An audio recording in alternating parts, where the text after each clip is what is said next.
Effective professional learning from workshop to the classroom, a Right Education professional development course.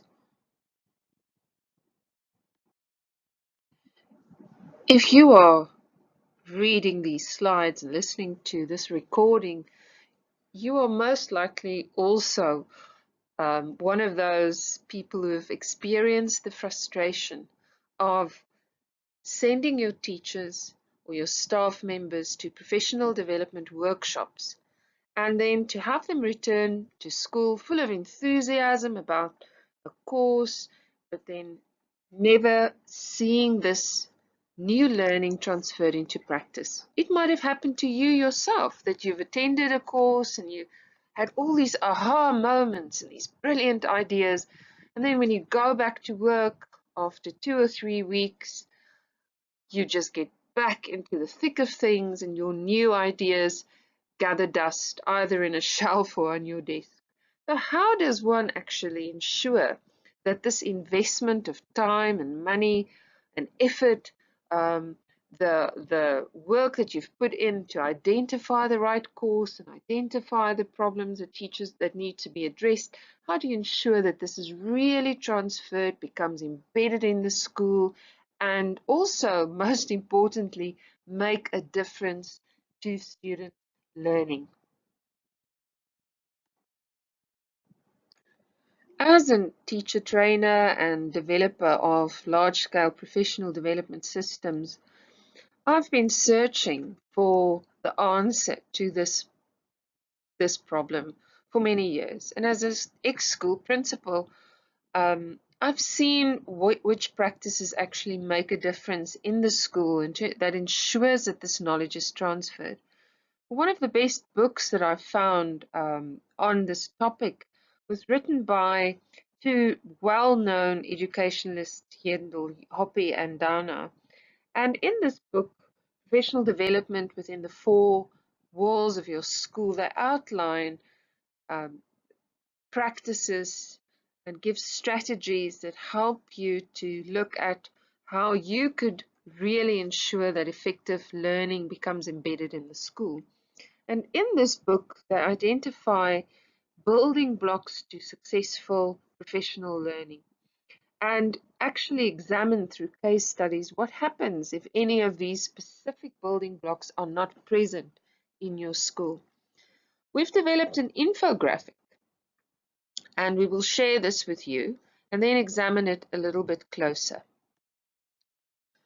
So in this infographic, we've looked at 6 essential elements that needs to be present in a school that ensures that practices learned in workshops can be embedded in the school. And the first, we won't go into detail now, we will examine this a little bit closer later, but this infographic also looks at Yendel Hoppe's 5 building blocks or steps to effective implementation. We actually turned this in, we called this the 5-step implementation formula.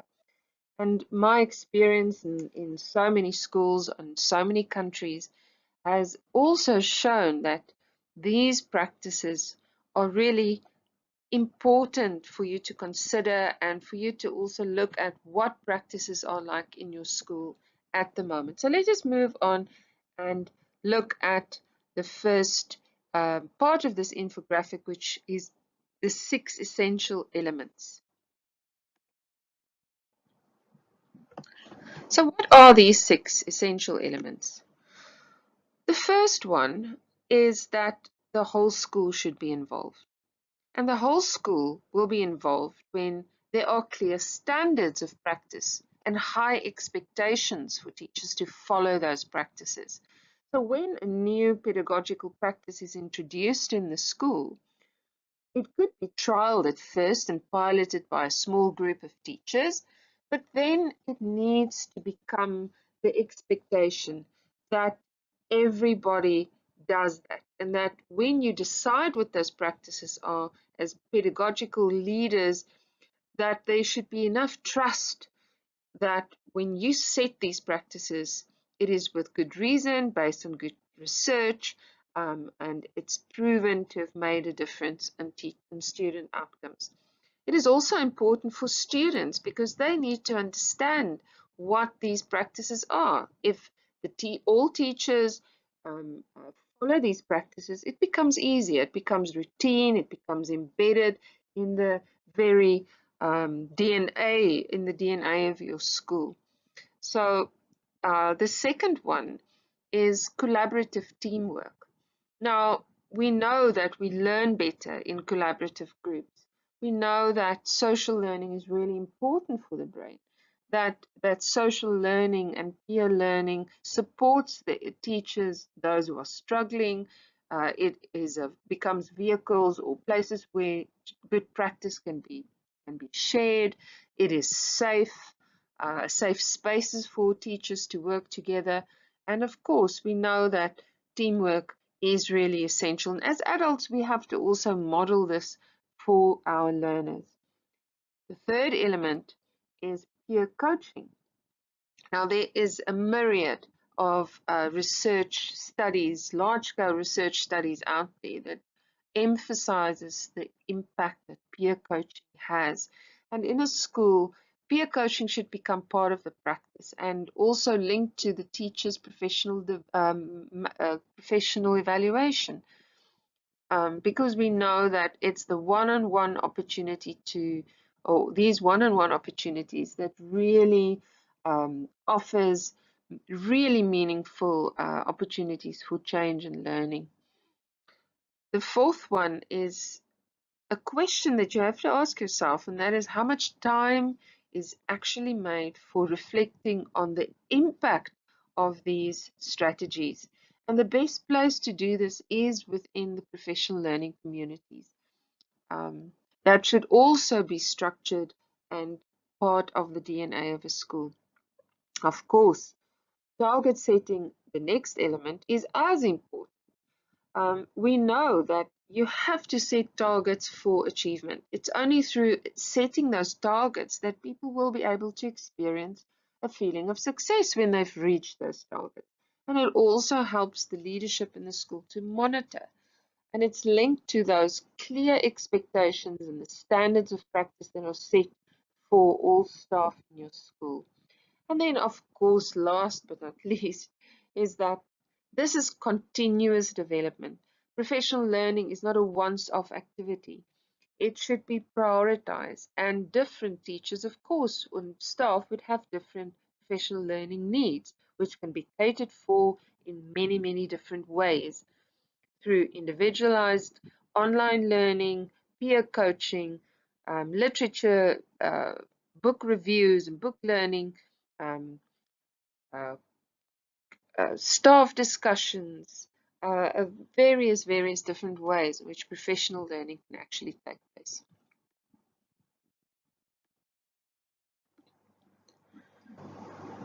Now let's quickly look at these steps or the implementation formula. Now you will recognize some of those elements that we've just discussed.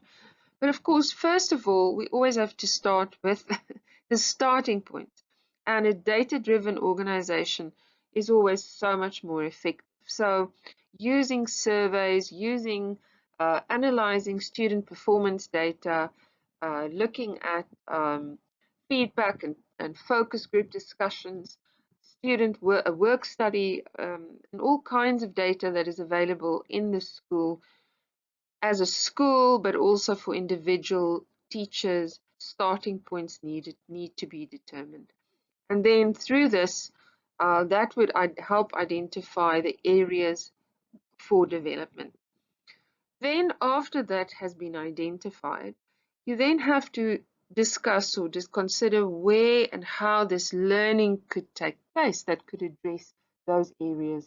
And of course, there are many, many different places and ways in which that learning can take place. One of them is a professional learning workshop, whether it is for the whole school or for targeted members of staff. Then the third very important step is that this learning should be practiced and the teacher should plan for the implementation of this learning. Now, when we go back to the second step, that is where most of this learning actually stops in the school. So yes, in some cases, teachers do plan and they're asked to plan and implement and practice the learning in the school, which of course then already elevates the chances or increases the chances for this learning to become embedded. But it is very important to then go to the fourth step. This is opportunities for coaching. So having those peer coaching opportunities, working in PLCs where um, individual teachers share their learning and get feedback from their colleagues, or also in-class observations needs to happen. And then very importantly and lastly is the opportunity to reflect and to review. Looking at the data again, seeing if those targets have been met, reflecting on whether the strategy really makes a difference for students, and if it doesn't, then to identify something else that needs to happen. So these are 5 steps. Professional learning communities are essential to embedding learning in the school. And here are some key questions in this whole process, because it is not just a meeting, it is so much more than that. So when we look at what these steps in this process are, teachers always have to start with what is the issue that students are facing, whether it is related to discipline, whether it's related to certain concepts in or curriculum areas. They always have to identify what is the problem, what students need to learn, and then what is the best way to make this learning happen? How do we sequence this learning? What would be the most effective strategies that we could use in teaching? So this is what teachers could examine and then identify these strategies and discuss how they can support one another in implementing those strategies. They also have to ask themselves, how will they know when students have actually learned this? They then have to think, well, what if they didn't learn it? What would they do? And how will you adapt your learning when you identify that they already know this? And how could they then, in this professional learning community, learn from each other to improve their own teaching? This is an ongoing cycle. So they come together, they go through these steps, they implement strategies in their classroom, they share the findings, they look at data, they observe, peer coach, support, be critical friends, and this is the way that learning through the professional learning communities really start making a difference. So in planning the professional learning communities and brainstorming about it, here are some key questions that you can consider. So for example, are there regulations from your Ministry of Education? In Malaysia, yes, it is a clear expectation of all schools to have effective professional learning communities. So what are these regulations? When do they take place? Can they take place during school hours? Do they take place after school hours? Are there a minimum number of minutes per week that teachers have to participate in PLCs? How should this learning be recorded and shared? You could even think about whether they could be called something else in your school. Learning circles, um, learning networks, reflective networks. And you should also consider which teachers should form part of a PLC. Is it teachers who are teaching the same grade? Is it teachers who are teaching the same subject? Is it teachers who are teaching the same performance level? Is it interdisciplinary? Is it so? There are no rules. It all is about the outcomes for the students and what that learning is that they would like to examine. Also, some practical questions. How often should they meet? Who organizes the PLCs? How will you measure the success of the PLCs? How within the full timetables, how can you actually find time for teachers to get together? And are there apps, or is there technology that they can use, Google Drive, Google Tools and apps, or other apps that could actually help them to have virtual meetings, and also then a key question on how they report and share their findings. Even though this presentation is not about technology in education, I thought it was quite important to point out or share three Google tools that I find invaluable and that really can help with embedding professional learning, support the PLCs, um, and just help you to be more effective in your own practice. The first of these tech tips is the use of the Google Calendar.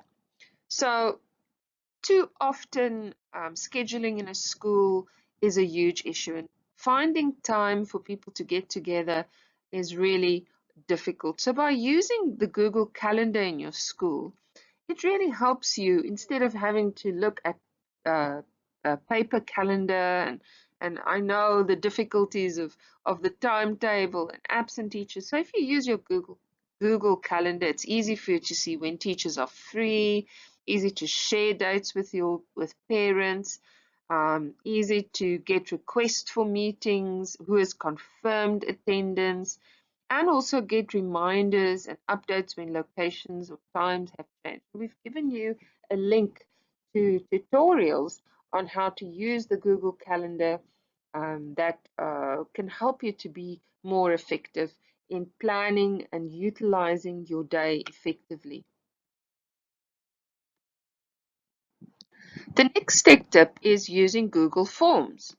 So Google Forms allow you to create online questionnaires for free, to get feedback from staff, students, and parents.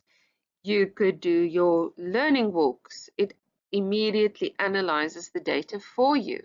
And then you could share this data. You could import it in MS Excel, create graphs, and teachers could send surveys or use those surveys in class to test student understanding of the learning in 2 or 3 minutes without having to go home and do all the marking. So a great way of making your life much easier for PLCs to look at the data, the achievement of the targets, and sharing, analyzing those results. So a very, very useful tool. Again, we've shared with you a video tutorial on how to use Google Forms. Google Drive is invaluable, and today we all have smartphones. And that means that when you have a Gmail account, and I hope you do, is that you could actually use your Google Drive and save all your documents there. This means that you can always access your data, your PowerPoint slides, your photographs, and you could even use this to share it online and edit your files collaboratively.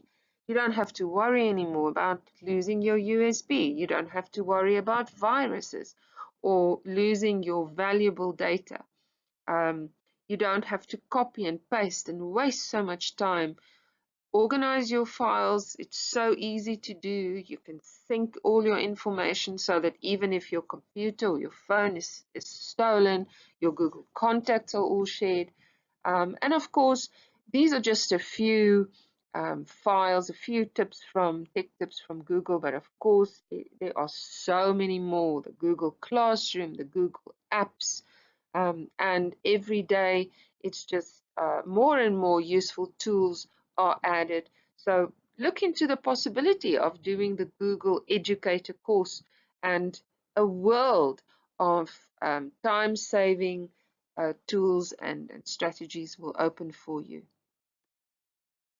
So after looking at this very, very brief overview of effective professional learning, here is a way in which you could reflect on and plan for improving professional learning in your own school. A strategy that we like to use is called the bridge planning activity. So it requires of you to start with, as Stephen Covey said, begin with the end in mind. Identify where you want to be and at which time, of course. 2 years from now, 3 years from now, 6 months from now, what do you want professional learning to look like in your school? So you could visualize sending your teachers on these courses and how it works when they come back and how it becomes embedded in your school. So it's important to always start with your future goals. Define them very clearly. Then the next step is to go back to where you are now. What is the current state? What is the percentage of professional learning community activities? How is learning transferred? Does it happen at all? Do you go through the 5-step process?